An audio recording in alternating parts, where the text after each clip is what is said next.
Hey, how's it going, guys? This is your boy Hazzed, and today we're going to be doing the Frost DK Dual Wield Guide. Yeah, there's a bunch of you been asking for it, so let's jump into this and show you guys how to play a viable dual wield spec this season. Let's do this.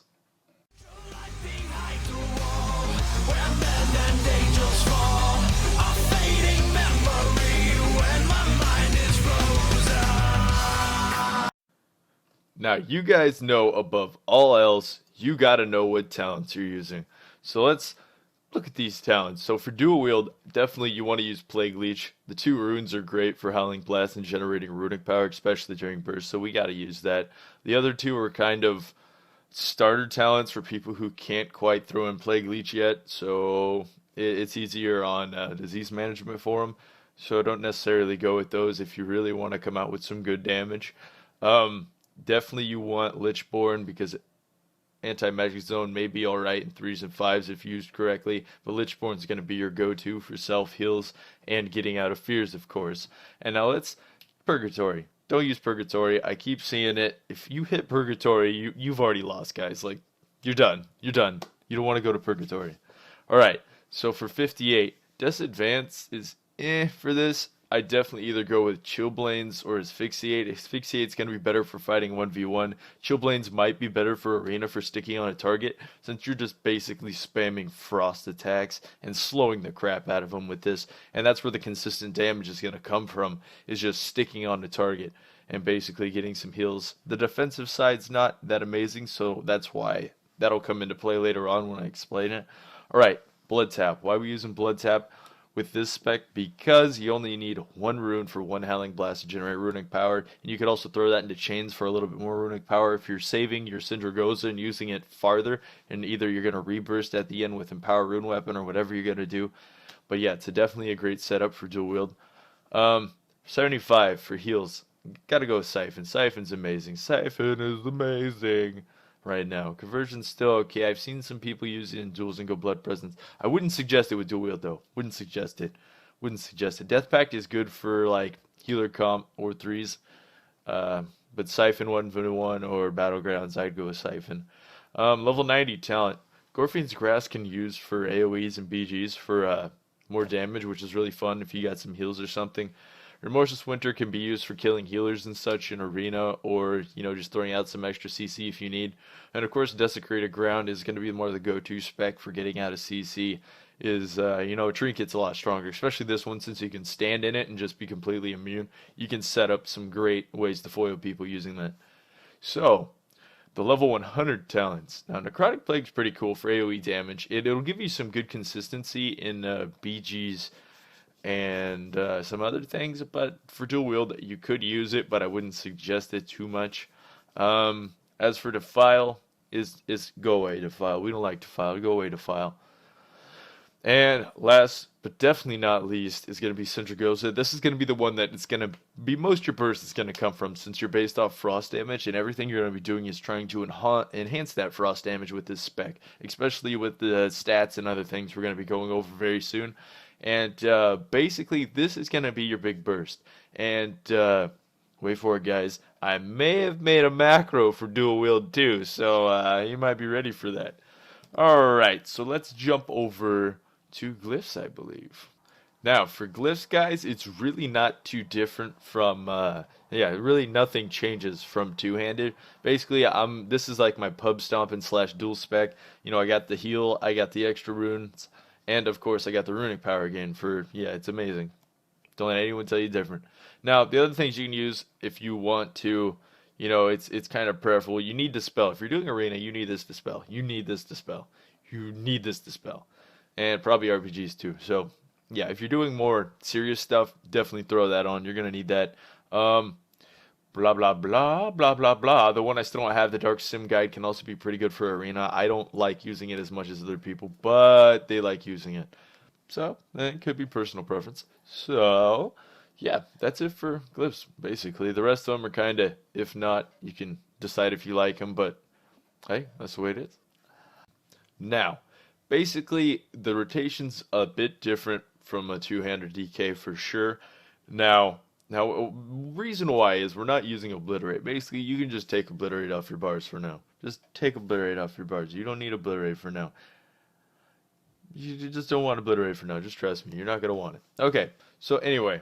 So what we're going to open up on the target. You always want to apply your dots. You don't have to worry about using Outbreak. You might want to use it a little later at a better time, since you are going to open up with a Howling Blast, and then you're going to hit a Plague Strike to get your diseases on the target. Now, using the second Plague Strike also. Why are you doing that? Because it's going to stack up Razor Ice. It's going to help you stack up Razor Ice to begin with, so that your Howling Blasts that you're about to use, the 4, are absolutely amazing. And then you use your Frost Strikes. Frost Strikes are going to be where your big damage comes from.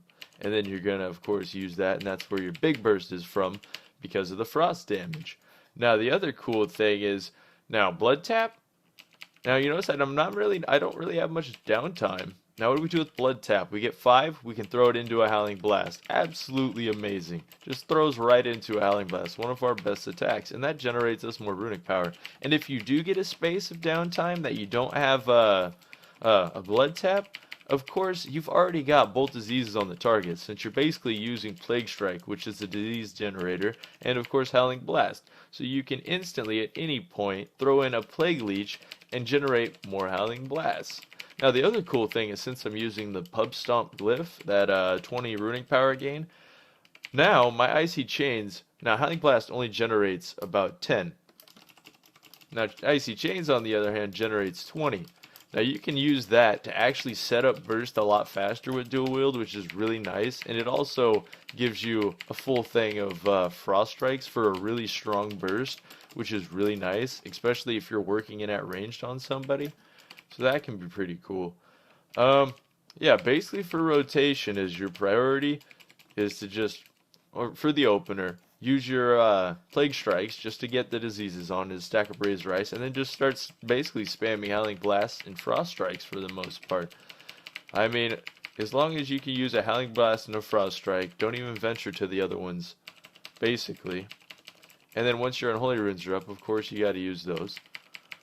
And then just go through the normal rotation like that.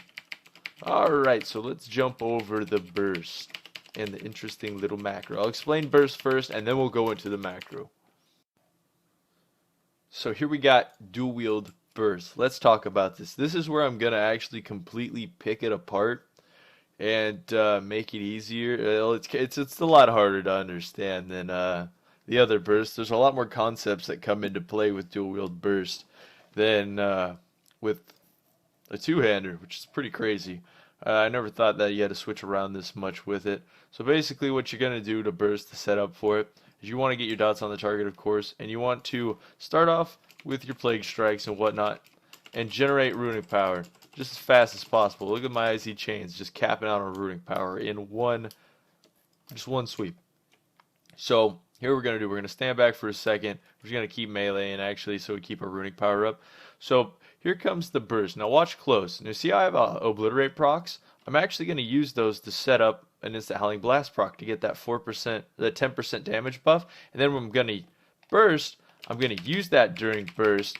And I'm just going to start DPSing regularly. Now you see that Obliterate proc, the crit? We will use that. And then we're going to just keep building up runic power. Why did we use that? Because we want those Rhyme procs, and once we get those Rhyme procs and keep going, it's going to give us 10% more frost damage during our burst. And then I'm going to pop Empowered Rune Weapon and even go more ham. And then we got more Rune procs, and then we just keep it up again. Like, this is a pretty insane burst, guys. I didn't know it was actually this strong. And basically, it can be devastating as dual wield if you just keep all that all up and keep using your frost procs. It's a pretty hard rotation, but if you practice it enough, you can basically keep it up for 17 plus seconds even with those Obliterate crits you're throwing in there. And the reason why we're not throwing those into Frost Strikes is because we can't use the runic power, and the more runic, it just helps each other. So yeah, that's about burst with it. Broken apart, I'll simplify it a bit with the other macros and stuff, make it a bit easier. But yeah, that's the full shebang with dual wield. It's pretty interesting. The macro, I'll post it down below in the comments so you guys can just copy it and whatnot. So it's basically the same as the two-handed one, besides the fact that we replace the Obliterates with Howling Blasts. So it just, instantly, it just does your Howling Blast while you spam it. So it's really cool. It's simple to use. I'll wait for it to generate back up. We don't have Empowered Rune Weapon. So how this works is you have to spam it. You just hit the crap out of it, and then you have to use Plague Strikes manually, but that's okay. It just makes it easier. So I'm going to start this burst off, and look at it, spamming Howling Blast for me, and I'm using the Plague Strikes, and then I get one of those, and I can keep spamming the macro whenever I gain runes. Whenever you get death runes, whenever you proc death runes, you can use the macro. It's actually pretty cool. I thoroughly enjoy it, I gotta admit. Now, I wouldn't suggest using that macro all the time for dual wield, because I have found that it is better to break it apart than just throw it up front with dual wield, since we're trying to extend our burst. So, I mean, the macro is fun. It is really cool to use. It makes things a lot simpler, but I find it's better to break it apart and do it slowly with dual wield. So yeah.